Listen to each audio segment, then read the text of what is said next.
Basava I T channel videos ನೋಡಲು subscribe ಮಾಡಿ ಹಾಗೂ ಹೊಸ ವೀಡಿಯೋಗಳ ನೋಟಿಫಿಕೇಶನ್ಗಾಗಿ ಬೆಲ್ ಐಕಾನ್ ಪ್ರೆಸ್ ಮಾಡಿ. Welcome to Basava I T channel. ಇವತ್ತಿನ ವೀಡಿಯೋದಲ್ಲಿ ಇನ್ವರ್ಟರ್ ಟಾಪಿಕ್ ಬಗ್ಗೆ ನೋಡೋಣ. ಅಂದರೆ ಇನ್ವರ್ಟರ್ ಅಂದ್ರೂ ಯಾವ ರೀತಿ ಕೆಲಸ ಮಾಡುತ್ತೆ ಅಂತ ನೋಡೋಣ. ಸೊ ಈ ಟಾಪಿಕ್ SMPS ಆ್ಯಂಡ್ ಇನ್ವರ್ಟರ್ ಚಾಪ್ಟರಲ್ಲಿ ಬರುತ್ತೆ. ಎಲೆಕ್ಟ್ರಾನಿಕ್ಸ್ ಮೆಕ್ಯಾನಿಕ್ಸ್ ಸೆಕೆಂಡ್ ಇಯರ್ ಅವ್ರಿಗೆ ಟ್ರೇಡ್ ಥಿಯರಿ ಅಥವಾ ಟ್ರೇಡ್ ಪ್ರಾಕ್ಟಿಕಲ್ ಸಬ್ಜೆಕ್ಟಲ್ಲಿ. ಸೊ ಮೊದಲಿಗೆ ಇನ್ವರ್ಟರ್ ಅಂದರೆ ಏನಂತ ನೋಡೋಣ. Inverter converts DC to AC power by switching the DC input voltage in a predetermined sequence so as to generate AC voltage output. So inverter ಅಂದರೆ ಇದು ಒಂದು DC ಪವರ್ನ AC power ಆಗಿ convert ಮಾಡುವಂಥ circuit ಅಥವಾ device. So ಅದಕ್ಕೆ ನಾವು inverter ಅಂತ ಕರಿತೀವಿ. ಸೊ ಇದೇನು ಮಾಡುತ್ತೆ ಅಂದರೆ ಸ್ವಿಚಿಂಗ್ ಮುಖಾಂತರ DC ಇನ್ಪುಟ್ ವೋಲ್ಟೇಜ್ನ ಸ್ವಿಚಿಂಗ್ ಮುಖಾಂತರ ಫ್ರೀಕ್ವೆನ್ಸಿ ಇರುವಂಥ AC input AC output voltage ಆಗಿ ಕನ್ವರ್ಟ್ ಮಾಡುತ್ತೆ. Circuit that performs the opposite function of rectifier converting DC to AC is called an inverter. So ಯಾವುದು ರೆಕ್ಟಿಫೈರ್ಗೆ ಅಪೋಸಿಟ್ ಕೆಲಸ ಮಾಡುತ್ತೋ ಅದನ್ನು ನಾವು ಇನ್ವರ್ಟರ್ ಅಂತ ಕರಿತೀವಿ. ರೆಕ್ಟಿಫೈರ್ ಏನು ಮಾಡುತ್ತೆ, AC ಇದ್ದಿದ್ದನ್ನು DC ಆಗಿ ಕನ್ವರ್ಟ್ ಮಾಡುತ್ತೆ. ಆದರೆ ಇನ್ವರ್ಟರ್ DC ಇರೋದನ್ನ AC ಆಗಿ ಕನ್ವರ್ಟ್ ಮಾಡುತ್ತೆ. ಸೊ ಇದು ರೆಕ್ಟಿಫೈರ್ಗೆ ಅಪೋಸಿಟ್ ಫಂಕ್ಷನ್ ಮಾಡುತ್ತೆ inverter. The input voltage, output frequency and overall power handling depends on the design of the specific device of circuitry of a inverter. So inverter ಅಂದರೆ ಈಗ ನಾವು ನಾರ್ಮಲಾಗಿ ಎಲ್ಲ ಮನೆಗಳಲ್ಲಿ ಇಟ್ಕೊಂಡಿರ್ತೀವಿ, ಇನ್ಸ್ಟಾಲ್ ಮಾಡ್ಕೊಂಡಿರ್ತೀವಿ. ಮೇನ್ ಪವರ್ ಸಪ್ಲೈ ಕಟ್ ಆದಾಗ ಈ ಒಂದು ಬ್ಯಾಟ್ರಿನ ಬಳಸಿ ನಾವು ಇನ್ವರ್ಟರ್ನ ಬಳಸಿ ಮನೆಗೆ ಪವರ್ ಸಪ್ಲೈನ ಯೂಸ್ ಮಾಡ್ಕೊಳ್ತೀವಿ. ಸೊ ಆ ಇನ್ವರ್ಟರ್ ಕೆಪಾಸಿಟಿ ಅಥವಾ ವರ್ಕಿಂಗ್ ಯಾವುದ್ರ ಮೇಲೆ ಡಿಪೆಂಡ್ ಆಗಿರುತ್ತೆ ಅಂದರೆ ನಾವು ಇನ್ಪುಟ್ ವೋಲ್ಟೇಜ್ ಅದಕ್ಕೆ ಏನು ಕೊಡ್ತೀವಿ, ಅದರ ಔಟ್ಪುಟ್ ವೋಲ್ಟೇಜ್ ಏನು ಬರುತ್ತೆ, ಔಟ್ಪುಟ್ ಫ್ರೀಕ್ವೆನ್ಸಿ ಏನು ಬರುತ್ತೆ, ಮತ್ತು ಓವರ್ ಆಲ್ ಪವರ್ ಹ್ಯಾಂಡ್ಲಿಂಗ್ ಏನಿರುತ್ತೆ ಕೆಪಾಸಿಟಿ ಆ ಇನ್ವರ್ಟರ್ದು ಅದ್ರ ಆ ಸರ್ಕ್ಯೂಟ್ ಮೇಲೆ ಅಥವಾ ಇನ್ವರ್ಟರ್ ಸ್ಪೆಸಿಫಿಕೇಶನ್ಸ್ ಏನಿರುತ್ತೋ ಅದ್ರ ಮೇಲೆ ಡಿಪೆಂಡ್ ಆಗಿರುತ್ತೆ.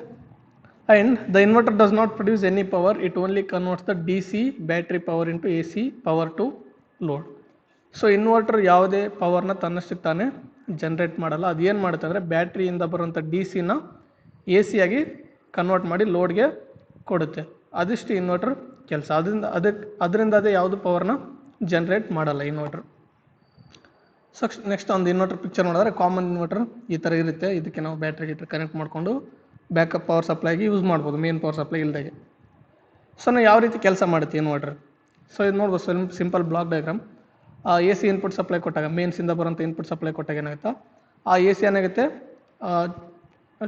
ಕನ್ವರ್ಟ್ರಿಂದ ಅಂದರೆ ರೆಕ್ಟಿಫೈಯರ್ ಮತ್ತು ಫಿಲ್ಟರ್ ಸರ್ಕ್ಯೂಟಿಂದ DC ಕನ್ವರ್ಟ್ ಆಗಿ ಬ್ಯಾಟ್ರಿ ಚಾರ್ಜ್ ಆಗುತ್ತೆ. ಆ್ಯಂಡ್ ಅದೇ ಟೈಮಲ್ಲಿ ಚೇಂಜ್ ಓವರ್ ರಿಲೇಯಿಂದ ಔಟ್ಪುಟ್ AC ಔಟ್ಪುಟ್ ಕೂಡ ಬರ್ತಾ ಇರುತ್ತೆ ಡೈರೆಕ್ಟ್. ಸೊ ಅಂದರೆ ಇನ್ಪುಟ್ ಸಪ್ಲೈ ಇದ್ದಾಗ ಡೈರೆಕ್ಟಾಗಿ ಲೋಡ್ಗೆ ಔಟ್ಪುಟ್ ಕೂಡ ಬರ್ತಾ ಇರುತ್ತೆ AC, ಆ್ಯಂಡ್ ಬ್ಯಾಟ್ರಿ ಕೂಡ ಚಾರ್ಜ್ ಆಗ್ತಾ ಇರುತ್ತೆ. So in case power supply off ಆದಾಗ ಏನಾಗುತ್ತೆ, ಬ್ಯಾಟ್ರಿಯಿಂದ ಬರುವಂಥ ಪವರ್ ಇನ್ವರ್ಟ್ ಆಗಿ ಅಂದರೆ DC ಇರುತ್ತಲ್ಲ ಬ್ಯಾಟ್ರಿ ಪವರ್, ಅದು AC ಆಗಿ ಕನ್ವರ್ಟ್ ಆಗಿ ಅದು AC ಆಮೇಲೆ ಚೇಂಜ್ ಓವರ್ ಇಲ್ಲಿಂದ AC ಔಟ್ಪುಟ್ಗೆ ಲೋಡ್ ಕೊಡುತ್ತೆ. ಸೊ ಈ ಥರ ಪವರ್ ಮೇನ್ ಸಪ್ಲೈ ಇದ್ದಾಗ ಮೇನ್ ಸಪ್ಲೈಯಿಂದ ಔಟ್ಪುಟ್ ಬರುತ್ತೆ ಆ್ಯಂಡ್ ಬ್ಯಾಟ್ರಿ ಚಾರ್ಜ್ ಆಗುತ್ತೆ. ಮೇನ್ ಸಪ್ಲೈ ಇಲ್ದಾಗ ಬ್ಯಾಟ್ರಿಯಿಂದ ಬರುವಂಥ DC AC ಆಗಿ ಕನ್ವರ್ಟ್ ಆಗಿ ಔಟ್ಪುಟ್ ಬರುತ್ತೆ. So inverter unit converts AC main supply into DC and stores DC power ಇಂದ ಬ್ಯಾಟ್ರಿ. ಸೊ AC ಮೇನ್ಸ್ ಇದ್ದಾಗ DC ಕನ್ವರ್ಟ್ ಮಾಡಿ ಅದನ್ನು ಬ್ಯಾಟ್ರಿಯಲ್ಲಿ ಸ್ಟೋರ್ ಮಾಡುತ್ತೆ DC ಪವರ್ನ. ಆ್ಯಂಡ್ AC ಮೇನ್ಸ್ ಇದ್ದಾಗ ಔಟ್ಪುಟ್ ಡೈರೆಕ್ಟಾಗಿ ಲೋಡ್ಗೆ ಬರ್ತಾ ಇರುತ್ತೆ. And when the absence of AC mains ಅಂದರೆ AC ಮೇನ್ ಸಪ್ಲೈ ಆಬ್ಸೆಂಟ್ ಇದ್ದಾಗ ಅಂದರೆ ಇಲ್ದಾಗ ಅಥವಾ ಪವರ್ ಹೋದಾಗ ಪವರ್ ಕಟ್ ಆದಾಗ ಏನಾಗುತ್ತೆ, ಬ್ಯಾಟ್ರಿಯಿಂದ ಬರುವಂಥ ಪವರ್ DC ಪವರ್ ಏನಾಗುತ್ತೆ ಅಲ್ಲಿ ಕೆಲವು electronic circuits inverter transformer etcetera ಇಂಥದನ್ನೆಲ್ಲ ಬಳಸ್ಕೊಂಡು ಏನಾಗುತ್ತೆ AC ಆಗಿ ಕನ್ವರ್ಟ್ ಆಗಿ ಔಟ್ಪುಟ್ ಬರುತ್ತೆ ಲೋಡ್ಗೆ. ಸೊ ನೆಕ್ಸ್ಟ್ ಒಂದು block diagram, detailed block diagram ನೋಡೋದಾದ್ರೆ ಇನ್ವರ್ಟರ್ ಯಾವ ಥರ ಇರುತ್ತೆ ಅಂದರೆ, ಸೊ ಇದು ಡೀಟೇಲ್ಡ್ ಬ್ಲಾಕ್ ಡಯಾಗ್ರಾಮ್. ಏನೇನು ಸೆಕ್ಷನ್ ಇದೆ ಅಂದರೆ ಇಲ್ಲಿ ನೋಡ್ಬೋದು, ಬ್ಯಾಟ್ರಿ ಚಾರ್ಜಿಂಗ್ ಸೆಕ್ಷನ್ ಇದೆ, ಆಮೇಲೆ ಅದರಿಂದ ಬ್ಯಾಟ್ರಿ ಚಾರ್ಜ್ ಆಗುತ್ತೆ. ಆಮೇಲೆ AC ಮೇನ್ಸ್ ಸೆನ್ಸಿಂಗ್ ಸೆಕ್ಷನ್ ಅಂದರೆ AC ಮೇನ್ಸ್ ಇದನ್ನು ಇಲ್ವ ಅಂತ ಸೆನ್ಸ್ ಮಾಡೋವಂಥ ಸರ್ಕ್ಯೂಟ್ ಇದು. ಆಮೇಲೆ ಚೇಂಜ್ ಓವರ್ ರಿಲೇ ಸೆಕ್ಷನ್ ಅಂದರೆ ಈ ಸೆಕ್ಷನ್ ಏನು ಮಾಡುತ್ತೆ ಅಂದರೆ AC ಮೇನ್ಸ್ ಇದ್ದಾಗ AC ಮೇನ್ಸಿಂದ ಔಟ್ಪುಟ್ ಕೊಡುತ್ತೆ. AC ಮೇನ್ಸ್ ಇಲ್ದಾಗ ಏನಾಗುತ್ತೆ ಬ್ಯಾಟ್ರಿಯಿಂದ ಪವರ್ ಏನು ಕನ್ವರ್ಟ್ ಆಗಿ ಬಂದಿರುತ್ತೆ ಇನ್ವರ್ಟ್ ಆಗಿ ಅದನ್ನು ಔಟ್ಪುಟ್ ಕೊಡುತ್ತೆ. ಇನ್ನು ಇದಿಷ್ಟು ಏನದಲ್ಲ ಮೇನ್ ಸೆಕ್ಷನ್. ಇನ್ವರ್ಟರ್ ಸೆಕ್ಷನ್ ನೋಡೋದಾದ್ರೆ ಇದು ಮೇಲೆ 4 ಬ್ಲಾಕ್ಸ್ ಕಾಣ್ತಿದ್ದಾವೆ, ಇವು ಇನ್ವರ್ಟರ್ ಸೆಕ್ಷನ್. ಏನೇನಿರುತ್ತೆ ಇನ್ವರ್ಟರ್ ಸೆಕ್ಷನ್ ಅಂದರೆ, ಒಂದು ಆಸಿಲೇಟರ್ ಇರುತ್ತೆ ಸ್ಕ್ವೇರ್ ವೇವ್ನ ಜನ್ರೇಟ್ ಮಾಡೋದಕ್ಕೆ. ನಾರ್ಮಲಾಗಿ 50 ಹರ್ಟ್ಸ್ ಸ್ಕ್ವೇರ್ ವೇವ್ ಜನ್ರೇಟ್ ಆಗುತ್ತೆ ನಮ್ಮ ಇಂಡಿಯಾ ಪ್ರಕಾರ ಹೇಳ್ಬೇಕಾದ್ರೆ. ಆಮೇಲೆ ಡ್ರೈವರ್ ಸೆಕ್ಷನ್ ಇರುತ್ತೆ. ಸೊ ಇಲ್ಲಿ ಬರ್ತಕ್ಕಂಥ ಆಸಿಲೇಟರಿಂದ ಬರ್ತಕ್ಕಂಥ ಪವರ್ನ ಆ್ಯಂಪ್ಲಿಫೈ ಮಾಡೋದಕ್ಕೆ. ಆಮೇಲೆ ಚಾಪಿಂಗ್ ಮತ್ತು ಸ್ವಿಚಿಂಗ್ ಸೆಕ್ಷನ್ ಇರುತ್ತೆ. ಸೊ ಬರ್ತಕ್ಕಂಥ DCನ ಆನ್ ಆಫ್ ಮಾಡಬೇಕಲ್ಲ, ಹೈ ಪವರ್ DCನ. ಸೊ ಅದಕ್ಕೆ ಇಲ್ಲಿ ಚಾಪಿಂಗ್ ಸ್ವಿಚ್ ಸೆಕ್ಷನ್ ಇರುತ್ತೆ. ಸೊ ಚಾಪರ್ ಇರುತ್ತೆ ನಾರ್ಮಲಾಗಿ. ಇಲ್ಲಿ ಚಾಪರ್ ಏನಂತ ಹಿಂದಿನ ವೀಡಿಯೋದಲ್ಲಿ ನೋಡಿದ್ವಿ. ಆ್ಯಂಡ್ ಈ ಚಾಪರಿಂದ ಬರುವಂಥ ಔಟ್ಪುಟ್ ಏನಿರುತ್ತಲ್ಲ ಕಡಿಮೆ ವೋಲ್ಟೇಜ್ ಇರುತ್ತೆ. ಸೊ ಇನ್ವರ್ಟರ್ ಟ್ರಾನ್ಸ್ಫಾರ್ಮರ್ ಏನು ಮಾಡುತ್ತೆ, ಅದನ್ನು ವೋಲ್ಟೇಜ್ನ ತೊಗೊಂಡು ಅದನ್ನು ಸ್ಟೆಪ್ ಅಪ್ ಮಾಡಿ AC ಔಟ್ಪುಟ್ಗೆ ಕೊಡುತ್ತೆ. ಸೊ ಇದು ಮೇನ್ ಎರಡು ಫಂಕ್ಷನ್ ಆಗುತ್ತೆ ಈ ಇನ್ವರ್ಟ್ರಲ್ಲಿ. ಒಂದು when the A C main power is available. So A C main power supply ಇದ್ದಾಗ ಏನು ಕೆಲಸ ಮಾಡುತ್ತೆ, ಮತ್ತು when the A C main power supply is not available, ಅಂದರೆ ಎ ಸಿ ಮೇನ್ ಸಪ್ಲೈ ಇದ್ದಾಗ ಯಾವ ಥರ ಕೆಲಸ ಮಾಡುತ್ತೆ. ಈ ಎರಡು ಫಂಕ್ಷನ್ ಯಾವ ರೀತಿ ಮಾಡುತ್ತೆ ಅಂತ ನೋಡೋಣ. ಸೊ ಮೊದಲಿಗೆ A C main power supply available ಅಂದರೆ ಇದ್ದಾಗ ಎ ಸಿ ಮೇನ್ ಸಪ್ಲೈ ಬರ್ತಾ ಇತ್ತು, ಅವಾಗ ಏನೇನು ಮಾಡುತ್ತೆ ಅಂದರೆ, ಸೊ ಇದು ಬ್ಲಾಕ್ ಡಯಾಗ್ರಾಮ್ ಅದಲ್ಲ. When the A C main supply is available, the A C main sensing circuit senses it and the supply goes to the change over relay which provides main supply to the battery charging section and AC main supply directly to the output socket load.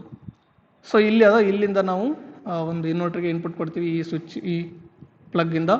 So ಈ ಪ್ಲಗ್ಗಿಂದ A C ಬರ್ತಾ ಇದೆನಲ್ಲ ಅಂತ ಇದೇನು ಮಾಡುತ್ತೆ, A C main sensing section ಯಾವಾಗಲೂ sense ಮಾಡ್ತಾ ಇರುತ್ತೆ.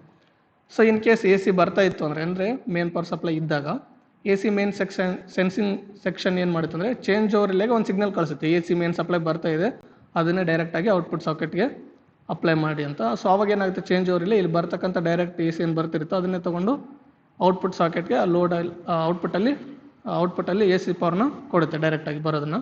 And ಅದೇ ಟೈಮಲ್ಲಿ ಬ್ಯಾಟ್ರಿ ಚಾರ್ಜಿಂಗ್ ಸೆಕ್ಷನ್ಗೆ ಬಂದು ಬ್ಯಾಟ್ರಿ ಕೂಡ ಚಾರ್ಜ್ ಆಗ್ತಿರುತ್ತೆ. ಇಲ್ಲಿ ನೋಡೋದು ಬ್ಯಾಟ್ರಿ ಚಾರ್ಜಿಂಗ್ ಸೆಕ್ಷನಿಂದ ಒಂದು ಡಯೋಡ್ ಮುಖಾಂತರ ಬ್ಯಾಟ್ರಿಗೆ ಹೋಗಿದೆ.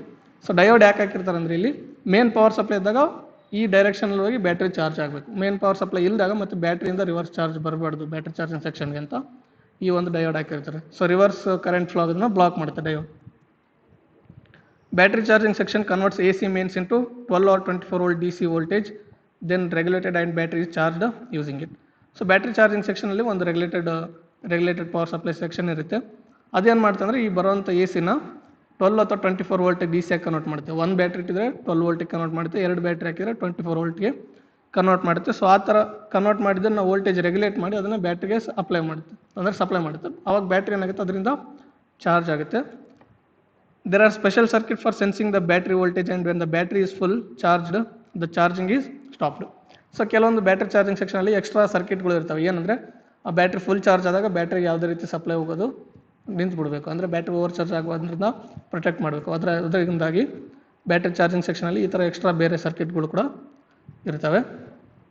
And in some inverters there will be a trickle charging circuit which keeps the battery constantly at full charge.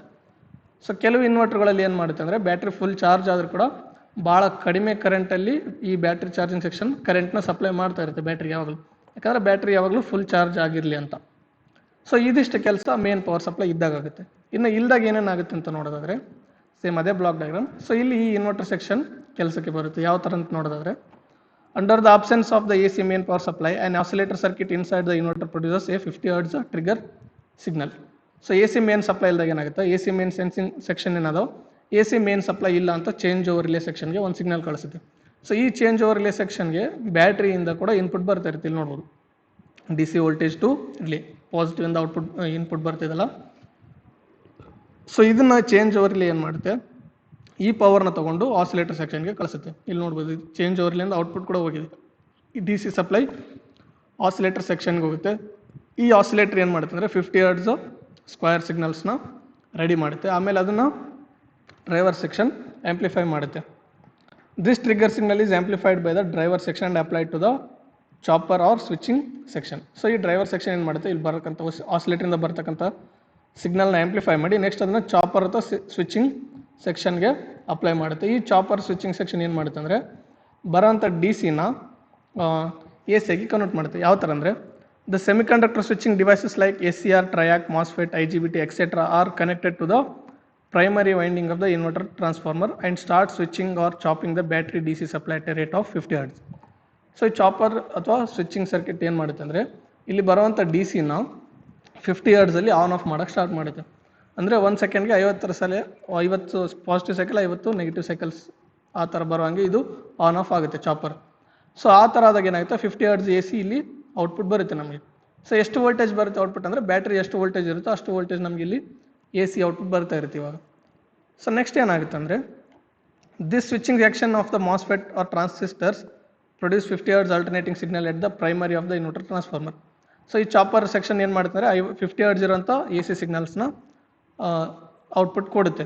ಯಾವುದಕ್ಕೆ ಔಟ್ಪುಟ್ ಬರುತ್ತೆ ಅಂದರೆ ಡೈರೆಕ್ಟಾಗಿ ಔಟ್ಪುಟ್ ಬರೋದನ್ನ ಟ್ರಾನ್ಸ್ಫಾರ್ಮರ್ ಈ ಪ್ರೈಮರಿ ಸೆಕ್ಷನ್ಗೆ ಅಪ್ಲೈ ಮಾಡಿರ್ತೀವಿ. ಸೊ ಇಲ್ಲೇನು ಇನ್ವರ್ಟರ್ ಟ್ರಾನ್ಸ್ಫಾರ್ಮರ್ ಇದನ್ನು ಇದು ಆ ಒಂದು ಸ್ಟೆಪ್ ಅಪ್ ಟೈಪ್ ಟ್ರಾನ್ಸ್ಫಾರ್ಮರ್ ಆ ಟ್ರಾನ್ಸ್ಫಾರ್ಮರ್ ಏನು ಮಾಡುತ್ತೆ ಅಂದರೆ ಬರುವಂಥ ಲೋ ವೋಲ್ಟೇಜ್ ಎ ಸಿನ ತೊಗೊಂಡು 230 ವೋಲ್ಟ್ ಎ ಸಿ ಆಗಿ ಕನ್ವರ್ಟ್ ಮಾಡುತ್ತೆ.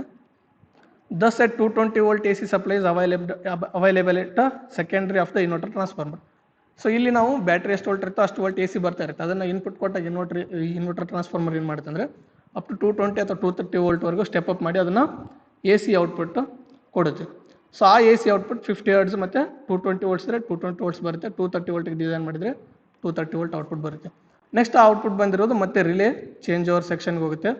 ಸೊ ಆವಾಗ ಏನು ಮಾಡುತ್ತೆ, ಈ relay change over section output ಸಾಕೆಟ್ಗೆ ಈ ಇನ್ವರ್ಟರ್ ಟ್ರಾನ್ಸ್ಫಾರ್ಮರಿಂದ ಬಂದಿರೋಂಥ ಔಟ್ಪುಟ್ನ ಈ ಸಾಕೆಟ್ಗೆ ಪ್ರೊವೈಡ್ ಮಾಡುತ್ತೆ. ಸೊ ಈ ಥರ ಏನಾಗುತ್ತೆ, ಒಂದು ಎ ಸಿ ಮೇನ್ ಸಪ್ಲೈ ಇಲ್ದಾಗೆ ಈ ಇನ್ವರ್ಟರ್ ಸೆಕ್ಷನ್, ಬ್ಯಾಟ್ರಿ ಮತ್ತು ಚೇಂಜ್ ಓವರ್ ರಿಲೇ ಸರ್ಕಿಟ್ ಎಲ್ಲ ಬಳಸಿ ಎಲ್ಲ ಕೂಡಿ ವರ್ಕ್ ಮಾಡಿ 230 ವೋಲ್ಟ್ ಎ ಸಿ ಔಟ್ಪುಟ್ ವೋಲ್ಟೇಜ್ನ ಔಟ್ಪುಟ್ ಸಾಕೆಟಲ್ಲಿ ಪ್ರೊವೈಡ್ ಮಾಡ್ತೇವೆ. ಸೊ ಇದೆಲ್ಲ ಟೈಮ್ ಆಗಬೇಕಂದ್ರೆ ಅಂದರೆ ಮೇನ್ ಪವರ್ ಸಪ್ಲೈ ಕಟ್ ಆದಾಗ, ಅಂದರೆ ಪವರ್ ಕಟ್ ಆದಾಗ ಬ್ಯಾಟ್ರಿಗೆ ಸ್ವಿಚಿಂಗ್ ಆಗೋದಕ್ಕೆ 3 ರಿಂದ 8 ಮಿಲಿ ಸೆಕೆಂಡ್ಸ್ ಅಷ್ಟು ಟೈಮ್ ತಗೊಳುತ್ತೆ. ಅದನ್ನು ನಾವು ಚೇಂಜ್ ಓವರ್ ಪೀರಿಯಡ್ ಅಂತ ಕರಿತೀವಿ. ಸೊ ಈ ಚೇಂಜ್ ಓವರ್ ಪೀರಿಯಡ್ ಏನಂದರೆ A C main power supply cut ಆದಾಗ ಅಥವಾ ಬರೋದು ಸ್ಟಾಪ್ ಆದಾಗ ಬ್ಯಾಟ್ರಿಗೆ ಸ್ವಿಚ್ ಆಗಬೇಕಲ್ಲ ಇನ್ವರ್ಟರ್, ಅದು ಟೈಮಿಗೆ ನಾವು ಚೇಂಜ್ ಓವರ್ ಪೀರಿಯಡ್ ಅಂತ ಕರಿತೀವಿ. ಅದು 3 ರಿಂದ 8 ಮಿಲಿ ಸೆಕೆಂಡ್ಸ್ ಅಷ್ಟು ಇರುತ್ತೆ. ಅಂದರೆ ಅಷ್ಟು ಕಡಿಮೆ ಟೈಮಲ್ಲೇ ಸ್ವಿಚಿಂಗ್ ಆಗುತ್ತೆ ಬ್ಯಾಟ್ರಿಗೆ. ಸೊ ಇದು ಒಂದು ಇನ್ವರ್ಟರ್ ಯಾವ ರೀತಿ ವರ್ಕ್ ಆಗುತ್ತೆ, ಯಾವ ರೀತಿ ಇರುತ್ತೆ ಅನ್ನೋದು. ಇನ್ನು ಈ ವಿಡಿಯೋ ನಿಮ್ಗೆ ಇಷ್ಟ ಆಗಿದ್ರೆ ಲೈಕ್ ಮಾಡಿ, ಶೇರ್ ಮಾಡಿ, ಮತ್ತು ಬಸವ ಐ ಟಿ ಚಾನಲ್ನ ಸಬ್ಸ್ಕ್ರೈಬ್ ಮಾಡಿ, ಪಕ್ಕದಲ್ಲಿರೋಂಥ ಬೆಲ್ ಐಕಾನ್ ಪ್ರೆಸ್ ಮಾಡಿ ಆಲ್ ಅಂತ ಚೂಸ್ ಮಾಡಿ. ಈ ಥರ ಮಾಡೋದ್ರಿಂದ ನಾವು ಅಪ್ಲೋಡ್ ಮಾಡೋಂಥ ಪ್ರತಿಯೊಂದು ವಿಡಿಯೋ ನೋಟಿಫಿಕೇಶನ್ ಕೂಡ ನಿಮ್ಮ ಮೊಬೈಲ್ಗೆ ಬರುತ್ತೆ. Thank you.